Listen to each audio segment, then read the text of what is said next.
Welcome to the Stampdy website. We are a team that specializes in making stamps.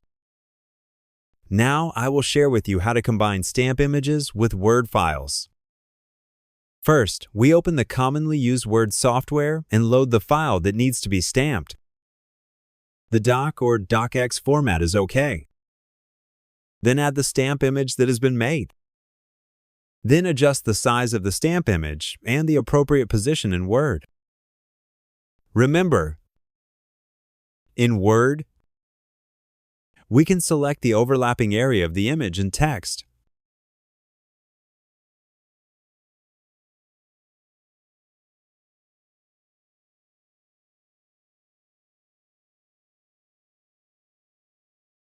It is very convenient.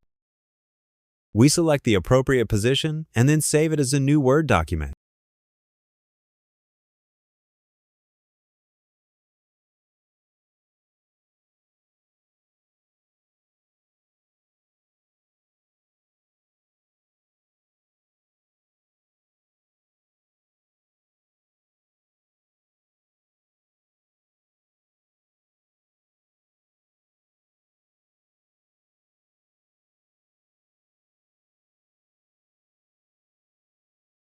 When we open it again, it is already a file with the stamp image.